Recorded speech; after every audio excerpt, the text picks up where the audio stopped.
জান্নাতে সর্বপ্রথম গান শোনাবেন হুরেরা, তাতে কেটে যাবে ৭০ বছর। জান্নাতি বাতাস গাছের পাতার সাথে মিলিয়ে অপূর্ব এক বাজনা সৃষ্টি করবে, আর জান্নাতের হুরদের সাথে সুর মেলাবে। এমন মধুর বাজনা দুনিয়ার কেউ ইতিপূর্বে শোনেনি। সুরের মূর্ছনায় গোটা জান্নাত মুখরিত হয়ে যাবে।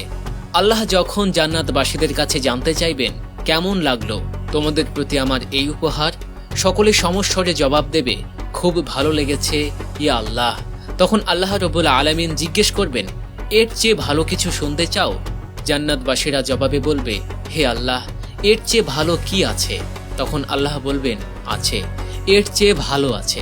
কথা বলে আল্লাহ রব্বুল আলামিন হযরত দাউদ আলাইহিসসালামকে ডাক দিয়ে বলবেন, হে দাউদ, এবার তুমি কুরআন তেলাওয়াত করে শোনাও।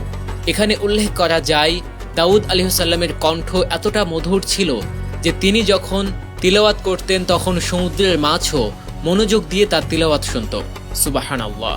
আল্লাহর আদেশ শুনে দাউদ আলাইহিসসালাম বললেন, হে আল্লাহ, আমার কণ্ঠে তো দুনিয়াতে ছিল জাবুর শরীফে, আমি তো কখনো কুরআন তিলাওয়াত করিনি। আল্লাহ বলবেন, তোমার কণ্ঠ আবার ফিরিয়ে দিলাম, এবার তুমি কুরআন শরীফ শোনাও। হযরত দাউদ আলাইহিসসালাম কুরআনের সূরা আর রহমান শোনাবেন। জান্নাতবাসী মুগ্ধ হয়ে শুনতে থাকবে। দাউদ আলাইহিসসালামের তিলাওয়াত শেষ হলে আল্লাহ রব্বুল আলামিন আবার জিজ্ঞেস করবেন, কেমন লাগলো? জান্নাতবাসীরা জবাবে বলবে, মারহাবা, খুব ভালো লেগেছে। আল্লাহ তাআলা এবার জিজ্ঞেস করবেন, হে আমার ঈমানদার বান্দাগণ, এর চেয়ে ভালো কিছু শুনতে চাও? জান্নাতবাসীরা জবাবে জানতে চেয়ে বলবেন, হে আল্লাহ, এর চেয়ে ভালো কি হতে পারে? আল্লাহ রব্বুল আলামিন আমাদের রাসূল সাল্লাল্লাহু আলাইহি সাল্লামকে বলবেন, হে আমার প্রিয় হাবিব, এবার আপনি তাদের কুরআন তিলাওয়াত করে শোনান। রাসূল সাল্লাল্লাহু আলাইহি সাল্লাম তখন আল কুরআনের সূরা ইয়াসিন তিলাওয়াত করবেন। পুরো জান্নাত আনন্দে মুখরিত হয়ে যাবে আর ধ্বনি তুলবে, আল্লাহু আকবার, আল্লাহু আকবার। আল্লাহ আবার জানতে চাইবেন, কেমন লাগলো? জান্নাতবাসীরা বলবেন, ইয়া আল্লাহ, সবকিছু থেকে এটাই বেশি ভালো লেগেছে। তখন আল্লাহ রব্বুল আলামিন বলবেন, হে আমার জান্নাতবাসী বান্দাগণ, তোমাদের জন্য এর চেয়েও ভালো কিছু আছে। জান্নাতবাসীরা অবাক হয়ে জিজ্ঞাসা করবেন, হে আল্লাহ, এর চেয়ে ভালো কিছু হতে পারে? আল্লাহ তাআলা জবাবে বলবেন, হ্যাঁ, এর চেয়েও ভালো কিছু হতে পারে।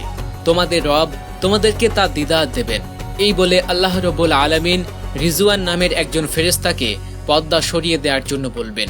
ফেরেশতা পর্দা সরিয়ে দিলে বেহেশতবাসী আল্লাহর দিদার লাভ করবেন, আল্লাহকে দেখবে।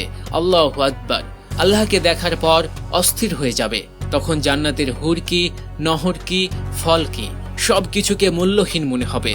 বান্দা বলবে, আল্লাহ, আর কিছুই চাই না, শুধু আপনার দিদার চাই, আপনাকে দেখতে চাই।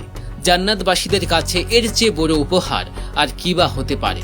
আল্লাহ রব্বুল আলামিন আমাদেরকে জান্নাতবাসী হিসেবে কবুল করুন, আমাদেরকে তার দিদার নসিব ফরমান। আমিন।